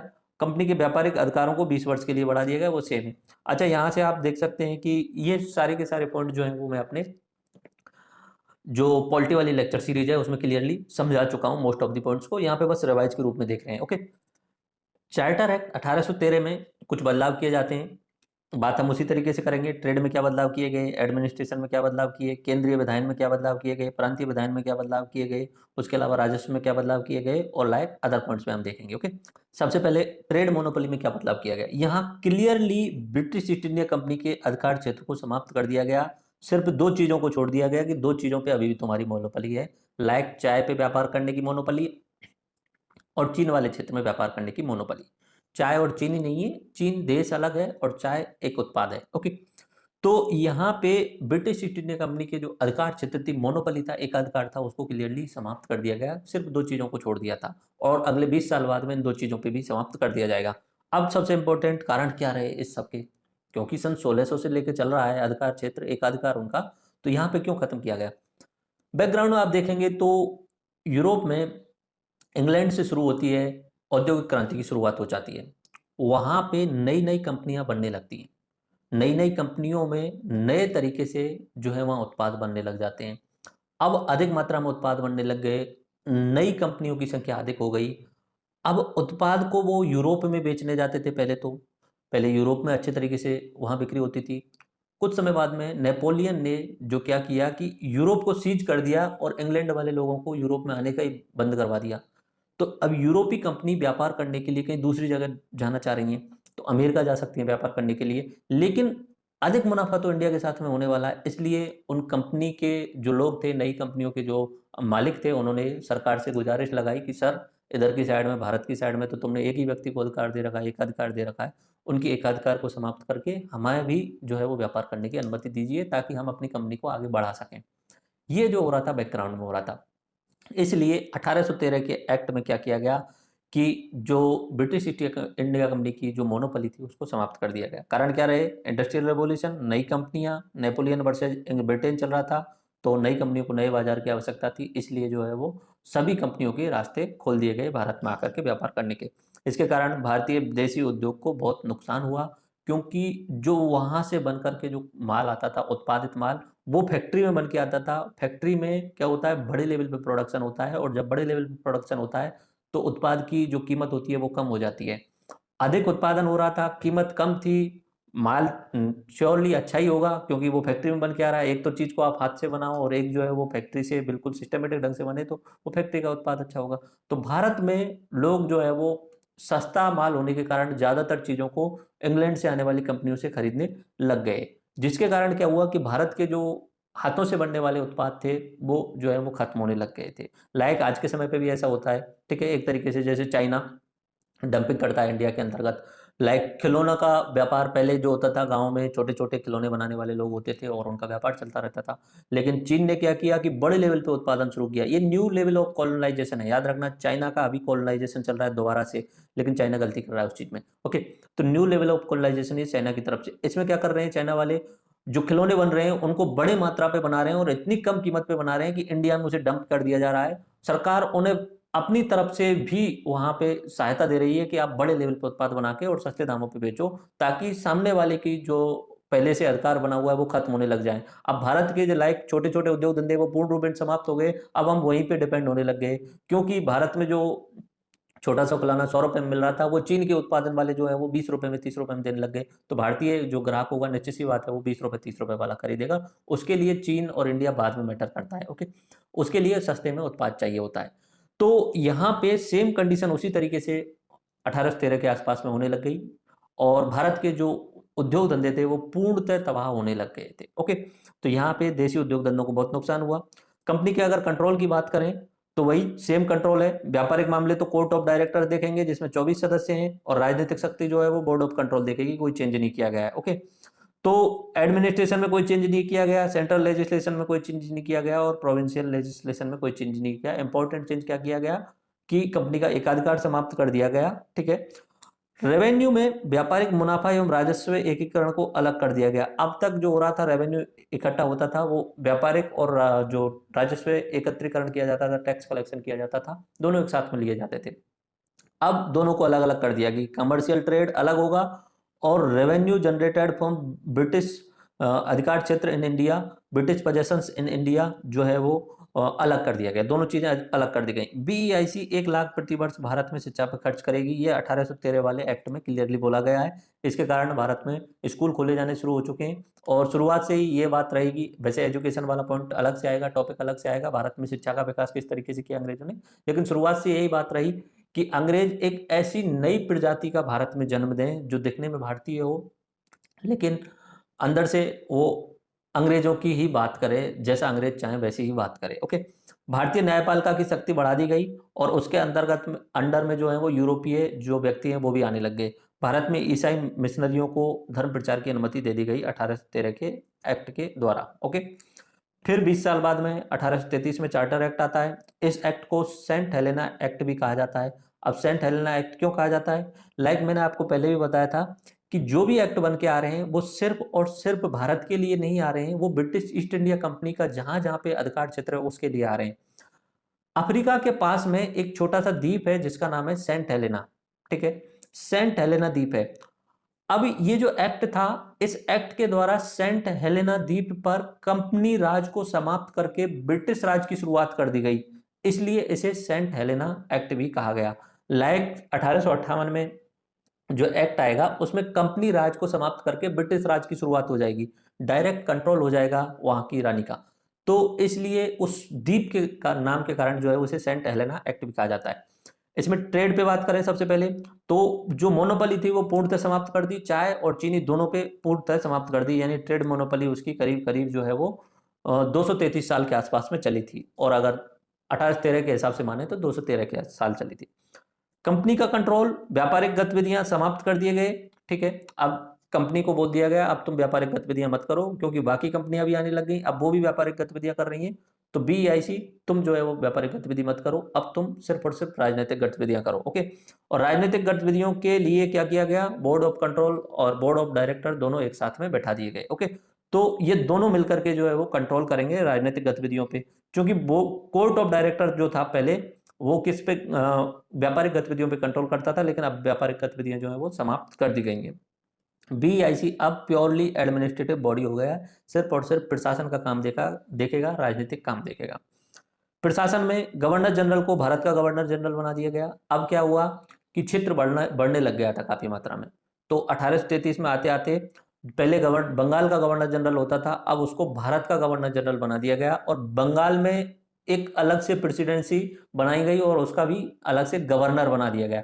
तो बंगाल का गवर्नर जनरल होगा, और गवर्नर जनरल जो होगा सबसे ऊपर होगा, लाइक इंडिया का गवर्नर जनरल, उसके नीचे बंबई का गवर्नर, उसके नीचे मद्रास का गवर्नर एंड बंगाल का गवर्नर, ये तीनों गवर्नर जनरल के अंडर में आ रहे हैं। ओके। कंफ्यूजन हुआ हो तो गवर्नर जनरल इंडिया का सबसे ऊपर 1833 में। ओके। इनके नीचे बंगाल का, मद्रास का और बॉम्बे का, इनके गवर्नर आ जाएंगे। Okay, like this. सो प्रशासन में चेंज किया गया ये, और पहले गवर्नर जनरल ऑफ इंडिया बने विलियम बेंटिक, और बाकी पहले 3 मेंबर्स थे, अब दोबारा से 4 मेंबर कर दिए गए। शुरुआत में 4 थे, फिर 3 किए गए। अब 1833 में उसके जो मेंबर थे उनमें एक लॉ मेंबर जोड़ दिया गया एक्स्ट्रा, लेकिन उसे स्पेशल वोटिंग राइट्स नहीं दिए गए थे। ठीक है, वो बैठ सकता था, कानून बनाने में सहायता कर सकता था, लेकिन वोटिंग राइट्स स्पेशल नहीं दिए गए, यानी इसे पूर्ण रूपेण इस कमेटी का सदस्य नहीं बनाया गया था। बाकी 1+4 कार्यकारी परिषद थी अब। ठीक है, और लॉ मेंबर को जोड़ा गया था, और भारत में पहला लॉ मेंबर जो था वो लॉर्ड मैकाले था। ओके। देन सेंट्रल लेजिस्लेशन में क्या अंतर किया गया, वही बंगाल प्रेसिडेंटी को पूर्ण ताकत दी गई। ठीक है, केंद्रीकरण पर जोर दिया गया, भारत का गवर्नर जनरल बना दिया, भारत में बने सभी कानून ब्रिटिश संसद से पारित होंगे। अब ये इंपॉर्टेंट कर दिया गया कि यहाँ पे अगर कोई कानून बन रहा है, इसे ले जाके ब्रिटेन की संसद में वहाँ पे इस पर ठप्पा लगवा के फिर पारित किया जाएगा। और अब क्या होगा कि अब जो पहले होता था ना रेगुलेटिंग एक्ट वगैरह उस तरीके से, तो अब पूर्ण रूपेण लॉ जो है उन्हें एक्ट के रूप में शामिल किया जाएगा। ओके, ये कोई स्पेशल बात नहीं है। ठीक है, पहले जो होता था नॉर्मल जो है कोड के नाम से चला दिया जाता था, कार्नवालिस कोड या कोई ऐसे कोड बना के चला दिया जाता था, लेकिन अब क्या होगा कि कोई भी कानून पास होगा उसमें एक्ट का नाम जोड़ दिया जाएगा। प्रोविंशियल लेजिस्लेशन को समाप्त कर दिया गया, यानी प्रांतीय जो विधायन था, प्रांत के लेवल पे जो कानून बनाने का काम था उसे समाप्त कर दिया गया। प्रांत के लेवल पे अब प्रशासन ही देखा जाएगा, कानून सिर्फ और सिर्फ बंगाल में बनाया जाएगा, वो भी गवर्नर जनरल के द्वारा, और वो गवर्नर जनरल जो है वो इंग्लैंड से फाइनल अनुमति लेगा। राजस्व केवल टैक्स से प्राप्त हो रहा है। कुछ अलग पॉइंट क्या है, सेंट हेलेना एक्ट है, ये आइलैंड था अफ्रीका वाले क्षेत्र में, और उस क्षेत्र के आइलैंड को वो है रानी के द्वारा डायरेक्ट कंट्रोल कर लिया गया। ओके, और कानून आयोग बनाया गया था। ये इंपॉर्टेंट बात जो है वो 1833 के एक्ट की है। नेक्स्ट हम बात करते हैं 20 साल बाद चार्टर एक्ट आता है 1853 में। वही 6 पॉइंट्स पे बात करनी है, लाइक ट्रेड की मोनोपोली समाप्त हो चुकी। कंट्रोल ऑफ कंपनी में court of directors and board of control है। कोर्ट ऑफ डायरेक्टर्स की संख्या 24 से घटाकर 18 कर दी गई है। अब इनको भी नियंत्रित किया जा रहा है, कोर्ट ऑफ डायरेक्टर्स को। बोर्ड ऑफ कंट्रोल तो सरकारी है पहले से ही 6, ठीक है, वो तो सरकारी है ही, लेकिन कोर्ट ऑफ डायरेक्टर्स को भी कंट्रोल किया जा रहा है, 24 से घटाकर 18। और बोले कि इन 18 में से भी 6 को हम महारानी के द्वारा नियुक्त करवाएंगे, और इन्हें नए प्रांत बनाने की शक्ति दे दी गई। ओके, प्रशासन गवर्नर जनरल ऑफ इंडिया यहाँ सुप्रीम है, बंगाल के लिए नया गवर्नर नियुक्त कर दिया गया। गवर्नर जनरल की कार्यकारी परिषद में कानून सदस्य को पूर्ण सदस्य बना दिया गया, और उसको वोटिंग राइट्स भी दे दिए गए। पहले वाले में कानून सदस्य को जोड़ा गया था, लॉ मेंबर को जोड़ा गया था, लॉर्ड मेघाले को जोड़ा गया था पहले रूप में, एंड 1853 में आते आते उस लॉ मेंबर को परमानेंट जो है वो मेंबर बना दिया जाता है, यानी 1+4 जो हो जाते हैं। ओके, सिविल सेवा की खुली भर्ती की शुरुआत जो कर दी गई, और भारतीय भी शामिल हो सकते हैं, ऐसी बात तो वहाँ पे की गई थी, लेकिन लंबे समय तक भारतीयों को मौका नहीं मिल पाया। ठीक है, और इससे पहले सिविल सेवा में जो है वो भारतीयों को शामिल नहीं किया जाता था, एंड इवन इफ आर्मी में भी जो थी सूबेदार की पोस्ट हाईएस्ट होती थी, उससे ऊपर जो है वो आर्मी में भारतीय लोगों को शामिल नहीं किया जाता था। इसका सबसे बेसिक कारण यह था कि भारतीय लोग बड़ी पोस्ट पे नहीं पहुंचने चाहिए, क्योंकि अधिक पावर मिल जाएगी तो मे भी विद्रोह कर सकते हैं, दूसरा, अंग्रेज भारतीय लोगों को उतना सक्षम नहीं समझते थे कि ये भी प्रशासन चला सकते हैं, इसलिए तो वो अपना व्हाइट बटन थ्योरी लेके आते हैं। ठीक है, तो यहाँ पे जो है वो सिविल सेवा की खुली भर्ती की शुरुआत की जाती है। सेंट्रल लेजिस्लेशन में कार्यकारी और विधायी शक्तियों को अलग कर दिया गया और विधायन जो है वो लघु संसद के द्वारा किया जाने लग गया। तो ये अपने आप में बहुत बड़ा बदलाव था। अब यहाँ पे संसद नाम की कोई चीज समझ सकते हो, मान सकते हो कि ऐसा कुछ होने लग गया है। पहली बार कार्यकारी और विधायी शक्तियों को अलग कर दिया गया है। पहले क्या हो रहा था, कार्यकारी और विधायी दोनों वही गवर्नर जनरल की परिषद काम कर रही थी। अब यहाँ पे क्या किया है, दोनों को अलग कर दिया गया है। कार्यकारी में पहले 1+4 होता था, इसमें एक और ऐड कर दिया यानी 6 कर दिए गए, और विधायी में 12। ये पहली बार विधायी के लिए अलग से शुरुआत कर दी गई। ठीक है, तो मिनी पार्लियामेंट बन गई थी 12 सदस्य वाली, जिसमें क्या होता था, कार्यकारी परिषद भी होते थे और 6 विधायी, और इन दोनों को मिलाकर के 12 सदस्य हो जाती थी। लाइक 6 कार्यकारी कौन है, एक गवर्नर जनरल, 4 मेंबर और एक कमांडर इन चीफ जो आर्मी चीफ होता था, और 6 विधायी परिषद के जिसमें सुप्रीम कोर्ट का जज, चीफ जज, और उसके अलावा एक नॉर्मल जज, और बंगाल, मद्रास, बॉम्बे और आगरा के गवर्नर, ये शामिल होते थे इसमें। ओके, अदर पॉइंट्स क्या थे, कंपनी के लिए अपरिभाषित समय के लिए राज करने की शक्ति दी गई। पहले क्या हो रहा था, बोल दिया जाता था कि एक्ट लिए 1833 का, अब हम 20 साल बाद में नया एक्ट लेके आएंगे। अब यहाँ पे कंपनी को कंट्रोल पूर्ण रूपेण कर लिया गया है और कंपनी की शक्तियां भी कम करना शुरू कर दी गई है और अधिक शक्तियां ब्रिटेन के संसद के पास में शुरू हो गई हैं। यहाँ पे क्लियरली बोल दिया है कि अब कंपनी को कभी भी समाप्त किया जा सकता है, 20 साल के लिए नहीं दे बोल रहे हैं, हो सकता है 20 साल, हो सकता है 30 साल, हो सकता है 5 साल। तो यहाँ पे कंपनी को कभी भी समाप्त कर दिया जा सकता था, कंपनी राज कभी भी समाप्त कर दिया जा सकता है, इस तरीके की संभावनाएं होने लगी। और 1857 के जो विद्रोह हुआ था उसके बाद में, 1857 की जो क्रांति हुई थी उसके बाद में जो कंपनी को पूर्ण रूपेण समाप्त कर दिया गया था। ओके, इसी बीच वुड्स डिस्पैच आया था 1854 में, इसे Magna carta of English education in India कहा जाता है। चार्ल्स वुड इंग्लैंड की जो संसद थे उसमें मेंबर ऑफ पार्लियामेंट एमपी थे, और ये उस समय बोर्ड ऑफ कंट्रोल के अध्यक्ष भी थे। बोर्ड ऑफ कंट्रोल, अगर ध्यान हो तो कंपनी पे कंट्रोल करने के लिए बोर्ड ऑफ कंट्रोल बनाया गया था। ठीक है, उस समय भारत में गवर्नर जनरल थे लॉर्ड डलहौजी। इस चार्ल्स वुड के एक्ट में क्या कहा गया कि हर प्रांत में एक शिक्षा विभाग बनेगा, हर प्रांत में एक शिक्षा विभाग बनाया जाना है। ठीक है, बॉम्बे, कलकत्ता और मद्रास में विश्वविद्यालय खोले जाने हैं। ठीक है, और ये एक्ट में कहा जा रहा है 1854 वाले में, और ये 1857 तक खोल भी दिए गए। हर जिले में एक सरकारी स्कूल हो, ऐसा बोला गया। महिला शिक्षा का विकास हो, और प्राथमिक शिक्षा जो है वो देसी भाषा में दी जाए, लेकिन उच्च शिक्षा इंग्लिश में दी जानी चाहिए। ओके, तो ये वुड्स डिस्पैच जो था शिक्षा से रिलेटेड था, और शिक्षा से रिलेटेड एक्ट को हम एक बार अलग से लास्ट में डिफाइन करेंगे, क्योंकि मेंस में इस तरीके के सवाल पूछा जा सकता है कि अंग्रेजी शासनकाल में शिक्षा का किस तरीके से विकास हुआ, तो एक अलग से टॉपिक होगा, वो बिल्कुल लास्ट में हम देखेंगे जब ये अपनी मॉडर्न हिस्ट्री की लेक्चर सीरीज खत्म हो जाएगी। ओके, सो इस तरीके से मैंने आपको 1857 से पहले के जितने भी एक्ट हैं उनके बारे में बता दिया, और आपको अगर ध्यान हो तो 48 से लेके और लेके 54 तक जो है वो लॉर्ड डालहौजी रहते हैं, और इन लॉर्ड डालहौजी के कार्यकाल में जो होता है वो बहुत सारे बदलाव किए जाते हैं भारत के अंतर्गत, और उनमें से सबसे इंपॉर्टेंट होता है डॉक्ट्रिन ऑफ लैप्स, जिसके कारण भारतीय राजा नाराज हैं। और उस समय जो था, एक कारतूस का जो खोल होता था उसमें चर्बी की जो एक खबर फैली थी, और उसके कारण भारतीय सैनिक नाराज हुए थे, इसलिए 1857 का विद्रोह होने वाला है, वो हम नेक्स्ट लेक्चर में देखेंगे ही।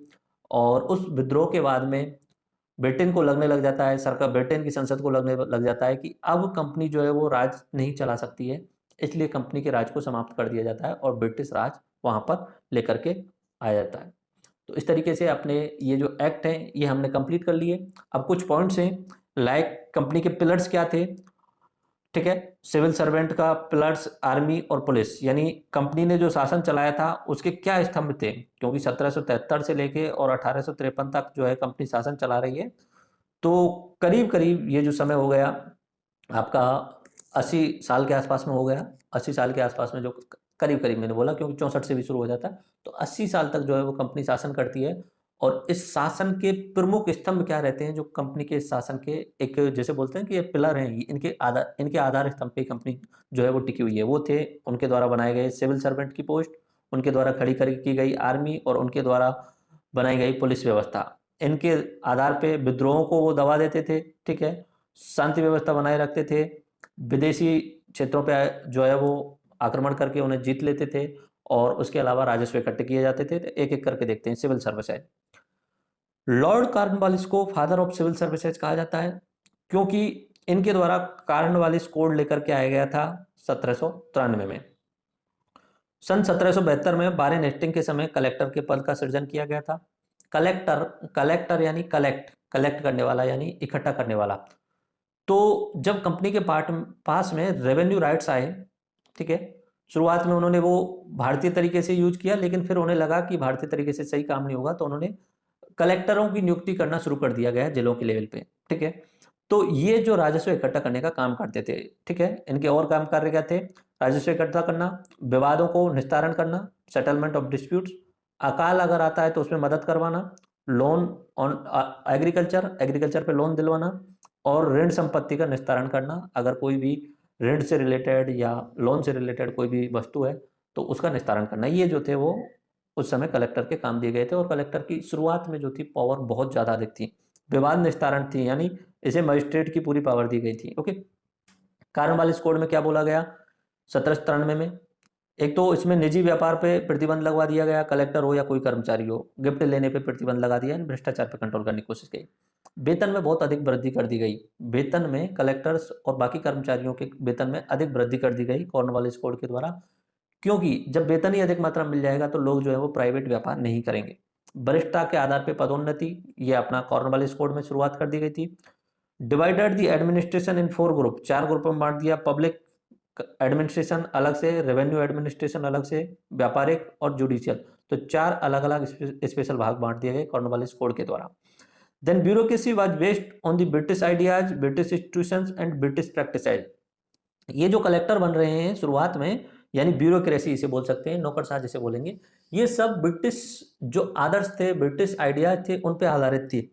इवन इफ एग्जाम नहीं होता था, इंग्लैंड से डायरेक्टली भेजा जाता था, इंग्लैंड के जो लोग होते थे उनको कलेक्टर बना करके भेजा जाता था, नॉमिनेट करके भेजा जाता था, कोई एग्जाम नहीं होता था। ओके, तो जो संसद को लगता कि भाई ये जो है लोग वहाँ जाकर के अच्छे तरीके से भारत में जाकर के कंपनी के हितों का संरक्षण कर सकते हैं, तो उन्हें कलेक्टर बना करके भारत में भेजा जाता था। तो वहीं पे उनका इंस्टीट्यूशंस थे और ब्रिटेन में ही सब कुछ होता था, इंडिया में तो डायरेक्टली कलेक्टर यहाँ पे भेज दिए जाते थे।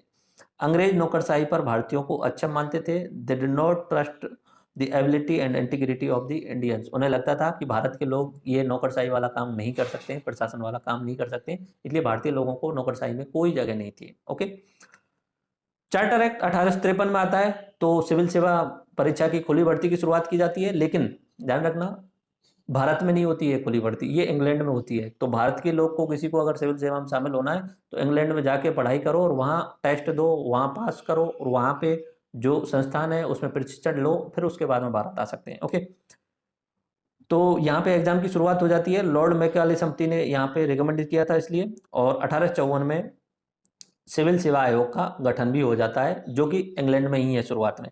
सिविल सेवा कंपनी के सबसे मजबूत स्तंभ थे। Indian civil services serve at the steel frame of the colonial room in India. सबसे इंपॉर्टेंट स्तंभ थे, राजस्व इकट्ठा करना, वहाँ की जो शांति व्यवस्था है उसको बनाए रखना और विद्रोहों को दबाना, ये जो काम था उनका। दूसरा मजबूत स्तंभ है कंपनी का, वो है आर्मी। शुरुआत में आपने देखा बहुत कम थी आर्मी। कार्य क्या है आर्मी के? भारतीय राज्यों को जीतना, भारी आक्रमणों से सुरक्षा करना, आंतरिक विद्रोहों से ब्रिटिश की सुरक्षा करना। अंग्रेजी औपनिवेशिक साम्राज्य को एशिया अफ्रीका में इन्होंने फैलाया। ये ट्रूप्स आपने देखे, सन 1750 में सिर्फ 3000 ट्रूप्स थे, 1857 तक आते आते 3 लाख सैनिक हो गए थे कंपनी के पास में। कंपनी के पास में है, ये देश नहीं है, कंपनी है, ओनली कंपनी ही कंट्रोल कर रही है। 3 लाख सैनिक एक कंपनी के पास में। खुद इंग्लैंड के पास में इतने सैनिक नहीं थे, इंग्लैंड का पूरा जो देश था उसके पास में इतने सैनिक नहीं थे, उससे 2 गुने सैनिक जो थे वो भारत के कंपनी के पास में थे। ओके, और उन 3 लाखों में से 2.5 लाख जो थे वो भारतीय सिपाही थे, यानी भारत के लोगों को रिक्रूट किया गया था, और 50,000 जो थे वो अंग्रेज थे। धीरे धीरे अंग्रेजों को कम करते जाते हैं और भारतीयों को रिक्रूट कर जो है वो बढ़ाया जाता है, और ये ज़्यादातर जो थे यूपी बिहार से थे। ओके, लाइक आगे आने वाले लेक्चर्स में आप देखेंगे जो मंगल पांडे थे वो यूपी के बलिया से थे, ठीक है, तो इसलिए बलिया फेमस है बलिया के रेबेल्स के लिए। भारत की अधिकतम रैंक जो थी, भारतीय जो लोग थे उनको सूबेदार बनाया जाता था अधिकतम, उससे ऊपर की कोई रैंक नहीं दी जाती थी। राष्ट्रवाद जैसी कोई भावना नहीं थी। सैनिक जो थे वेतन के बदले अपने स्वामी की आज्ञा का पालन करते थे। और अगर आप देखेंगे क्लियरली तो 1857 की क्रांति जो की थी वो भारतीय सैनिकों ने की थी, और उनको दबाया भी भारतीय सैनिकों ने ही था, ध्यान रखना है, ठीक है। उनको कंट्रोल भी भारतीय सैनिकों के द्वारा किया गया था। तो यही था, और ये बात काफ़ी हद तक सही भी है। पहली बात तो उस समय राजा महाराजाओं की जो होता था, कोई राजा आया जीत लिया तो अब नया राजा हो गया, और वो अगर सैनिक भर्ती कर रहा है तो उसमें शामिल हो गए। अब राजा अंग्रेज थे, अंग्रेजों की सेना के अंतर्गत कोई शामिल हो गया, और राष्ट्रवाद की भावना स्पेशल है ही नहीं उस समय तक। भाई उनके अंतर्गत ये भावना आ ही नहीं रही है कि भाई कोई भारत नाम की कोई राष्ट्र हो सकता है। बाकी प्राचीन समय में राष्ट्रवाद की भावना थी, लेकिन बीच में जो अंधकार युग आया उसके कारण हम भूल गए राष्ट्रवाद की भावना। तो सैनिक थे वो अपने पैसे और वेतन के लिए जो है वो अंग्रेजों की सेवा कर रहे थे। अब अंग्रेज जैसा बोलेंगे वैसा ही मानना पड़ेगा उन्हें, और वो कहीं गलत भी नहीं थे, दोनों अपनी जगह सही हैं। वो जो क्रांति करने वाले भी सही थे, और इधर की साइड में जो विद्रोह को दबाने वाले सैनिक भी सही थे, ठीक है। वो तो समय के हिसाब से होता है, आज के समय पे ऐसा नहीं हो सकता। अगर आज के समय पे विद्रोह किया जाए तो वो गलत हो सकता है, क्योंकि देश की भावनाओं के खिलाफ होगा। ओके, 1857 की क्रांति के बाद सैनिक ढांचे में बड़ा बदलाव किया गया, क्योंकि 1857 की क्रांति जो की थी वो सैनिकों ने की थी। पुलिस व्यवस्था ये भी काफी मजबूत स्तंभ थी। लॉर्ड कॉर्नवालिस ने इसे ऑर्गेनाइज किया गया अपने कॉर्नवालिस कोड के द्वारा। पुराने समय पे जमींदार ही फौजदारी व दीवानी मामले देखते थे। फौजदारी मतलब लड़ाई झगड़े वाले मामले, और दीवानी मामले मतलब यानी खेत संबंधी राजस्व संबंधी मामले जो होते थे वो दीवानी हो गए। ओके, तो यहाँ पे पुराने समय पे मुगल शासन में दरोगा और कोतवाल के पद होते थे, ठीक है। थाना शब्द होता था तो थाना में दरोगा और कोतवाल होते थे, पुलिस स्टेशन जिसे बोला जाता है। तो इन्होंने क्या किया, डीएसपी का पद बना दिया, और ये थाना जो था वो डीएसपी के पद के अंदर में ले दिया, और जो जमींदार थे उनकी शक्ति को खत्म कर दिया, कम कम कर दिया। पुलिस के कार्य क्या थे, शांति व्यवस्था बनाए रखना, लूट डकैती चोरी पर नियंत्रण करना। भारत के विद्रोह को दबाने में सर्वाधिक उपयोगी रही पुलिस व्यवस्था। ओके, जुडिशियल ऑर्गेनाइजेशन, कानूनी संगठन किस किस तरीके से उन्होंने बनाए। अंग्रेजों के आगमन से पहले धार्मिक रीति रिवाज कानूनों के आधार पर न्याय होता था। वारेन हेस्टिंग ने जो है इन सब का मॉडर्नाइजेशन किया, और कॉर्नवालिस ने इस सब को सुदृढ़ किया। तो इसलिए वारेन हेस्टिंग और कॉर्नवालिस दोनों को ही भारत के जो आधुनिक भारत के निर्माताओं में से सबसे इंपॉर्टेंट माना जाता है, इसलिए इन्हें पढ़ना भी पड़ता है, इनसे रिलेटेड सवाल भी पूछे जाते हैं। 1793 में कॉर्नवालिस कोड में इन सभी जो केस थे उनको सूचीबद्ध करने के लिए बोल दिया गया। सिविल केसों को अलग से सूचीबद्ध करो, क्रिमिनल को अलग से सूचीबद्ध करो, और कमर्शियल केसेज को अलग से सूचीबद्ध करो। सिविल कोर्ट जो थी, दीवानी अदालत थी, वो नागरिक विवाद देखती थी, ठीक है। और फौजदारी अदालत जो थी वो उसका नाम था कोर्ट ऑफ सर्किट, जो क्रिमिनल केसेस देखती थी, जो आपराधिक मामले देखती थी। 1833 में लॉ कमीशन बनाया गया लॉर्ड मैकाले की अध्यक्षता में। इसने सुझाव दिया कि इंडियन पेनल कोड बनाओ, ठीक है, जिसमें सब कुछ एक तरीके से डिफाइन कर दो। तो इंडियन पेनल कोड बनकर के आया, भारतीय दंड संहिता, और ये जो बनकर के आता है वो थोड़ा सा कुछ समय बाद में आता है। तो यहाँ पे civil procedure code CPC and criminal procedure code दो संहिता बना दी गई, सीपीसी बना दी गई और सीआरपीसी दो संहिता बना दी गई। किसकी अनुशंसा पे, लॉ कमीशन की अनुशंसा पे। पुराने रीति रिवाज और कानून पूर्णतः समाप्त कर दिए गए। रूल ऑफ लॉ और इक्वलिटी बिफोर लॉ जब हम पढ़ते हैं कि कहाँ से लिए गए, तो ये इंग्लैंड के कानून से लिए गए। ओके, रूल ऑफ लॉ मैंने बता दिया काफी बार, कानून का राज, और इक्वलिटी बिफोर लॉ आपको मैं बता चुका हूं अपने पॉलिटी वाले लेक्चर्स में, यानी कानून के समझ सभी समान है, ठीक है। तो सीपीजी और सीआरपीसी जो है वो उस समय से 1860 से आज तक जो है वो चली आ रही हैं। आज भी सीपीसी और सीआरपीसी के ही माध्यम से जो है वो भारत में सजा सुनाई जाती है। सामाजिक आर्थिक नीति क्या रही अंग्रेजों के टाइम पे, इन्होंने शुरुआत में हस्तक्षेप की नीति अपनाई कि हम इंटरफेयर नहीं करेंगे भारतीय मामलों में। और भारत में जो न्यायिक व्यवस्था भी उन्होंने बना के रखी कि अगर किसी हिंदू को सजा देनी है तो पंडित जी को बुला लो, और मुसलमान को सजा देनी है तो मौलवी को बुला लो या काजी को बुला लो। ओके, तो वो धार्मिक आधार पर सजा देते थे, और भारत के जो भीतर सती प्रथा चल रही है तो चलने दो, ठीक है, कम उम्र में शादी हो रही है तो होने दो, कोई मतलब नहीं है हमें बीच में, अगर हम बीच में इंटरफेयर करेंगे तो लोग नाराज हो जाएंगे। तो शुरुआत में ये था उनकी सोच में, सीमित स्तर पे उन्होंने फिर बाद में धीरे धीरे सोचा कि थोड़े थोड़े धीरे धीरे बदलाव करने चाहिए। लाइक उन्होंने सबसे पहले 1802 में स्त्री भ्रूण हत्या, बालिकाओं को मार दिया जाता था छोटी उम्र में, ठीक है। जो आज के टाइम पे तो भ्रूण हत्या बोलती है, उस समय कोई बच्ची जन्म हुई उसके कुछ समय बाद में ही, अब पहले तो ये था नहीं कि टेस्ट अंदर से पहले ही पता चल जाए, 9 माह पहले पता चल जाए कि अंदर कौन है, बच्चा है, लड़का या लड़की। लेकिन यहाँ उस समय क्या होता था कि लड़कियों को जन्म लेने के बाद में मार दिया जाता था। तो 1802 में इस घिनौनी जो आपराधिक गतिविधि थी इसको समाप्त कर दिया गया। उसके बाद में 1828 में सती प्रथा को बेंटिक के टाइम पे समाप्त कर दिया गया था, राजा राम मोहन राय ने प्रयास किए थे।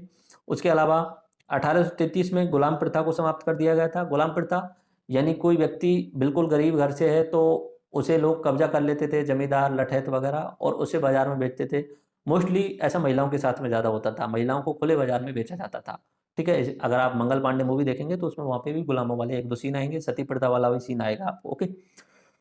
उसके अलावा 1856 में विडो रीमैरिज एक्ट, विधवा पुनः विवाह कानून पास कर दिया गया, और 1891 में शादी की उम्र तय की गई थी 12 साल, ठीक है। तो ये छोटे छोटे बदलाव उन्होंने शुरू किए थे, लेकिन सबसे इंपॉर्टेंट जो होता है कि 1833 का जब एक्ट आता है तो फिर वहाँ पे कंपनी के अधिकार खत्म कर दिए गए, व्यापारिक अधिकार कंपनी को बोल दिया गया तुम प्रशासन चलाओ ओनली एंड ओनली।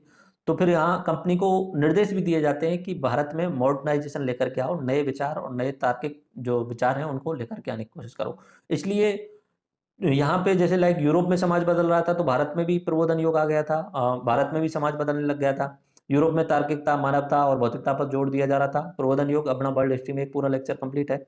भारत में भी इसके प्रभाव पड़े और बहुत सारे जो थे विचारक और भारत के पुनर्जागरण के जो शुरुआत करने वाले थे वो राजा राम मोहन राय, ईश्वर चंद्र विद्यासागर थे, और उन्होंने भी सामाजिक सुधार करने की कोशिश की, जो अपना सामाजिक और धार्मिक आंदोलन करके एक पूर्ण लेक्चर होगा जिसमें सभी जितने भी सामाजिक और धार्मिक रूप से आंदोलन हुए हैं उन सब के बारे में डिस्कस किया जाएगा। शिक्षा संस्थानों के माध्यम से आधुनिक शिक्षा पर जोर दिया जाने लगा। Limited class of educated Indians बनाई गई, ठीक है।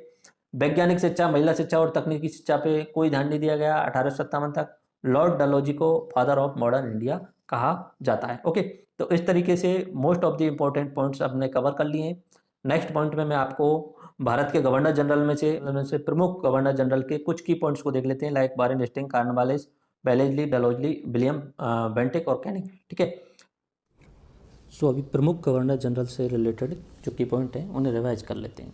ध्यान रखना है क्योंकि कभी कभी मेंस एग्जाम में ऐसे पूछा जा सकता है कि वारेन हेस्टिंग के टाइम पर किए गए कुछ प्रमुख बदलाव या प्रमुख घटनाओं के बारे में जिक्र कीजिए, इस तरीके से तो उन्हें रिवाइज कर लेंगे यहाँ पे, ओके। 1773 में रेगुलेटिंग एक्ट आया था वारेन हेस्टिंग के टाइम पे। 1781 में अधिनियम आया था, एक्ट आया था, वो इस समय आया था, ठीक है। और जिसे सेटलमेंट एक्ट कहा गया था, उसमें कलकत्ता उच्च न्यायालय और गवर्नर काउंसिल थी उसके मध्य जो कार्य क्षेत्र थे उनको स्पष्ट कर दिया गया था। 84 में पिट्स इंडिया एक्ट आया था। ये ध्यान नहीं रखना है, ये आपको अगर ध्यान हो 75 से 82 और 1782 से सालबाई की जो संधि हुई थी उसमें इधर की साइड में वारेन हेस्टिंग शामिल थे, ओके। 80 से 84 का द्वितीय विश्व युद्ध उनके टाइम पे हुआ था, बाकी चीज़ ध्यान नहीं रखनी है। 1784 में एशियाटिक सोसाइटी ऑफ बंगाल की स्थापना की गई थी और उस समय गवर्नर जनरल थे अपने वारेन हेस्टिंग, ओके। बंगाल में द्वैध शासन की समाप्ति उन्होंने कर दी थी पहले ही, तो ये इंपॉर्टेंट बात थी, और कलकत्ता को बंगाल की राजधानी घोषित किया गया था, okay. Then we go to Lord Cornwallis 1786 से लेके 93 तक। ये दो सबसे इंपॉर्टेंट रहते हैं शुरुआती गवर्नर जनरल में। इनके समय पर तृतीय मैसूर युद्ध हुआ था, श्रीरंगपट्टनम की संधि हुई थी। कॉर्नवालिस कोड इन्होंने बनाया था 1793 में, जिसमें बहुत सारे अनेक न्यायिक सुधारों का उल्लेख था। सामान्य प्रशासन का राजस्व प्रशासन से पृथक्करण था। बंगाल की स्थायी बंदोबस्त की व्यवस्था इनके द्वारा की गई थी, लॉर्ड कॉर्नवालिस के द्वारा।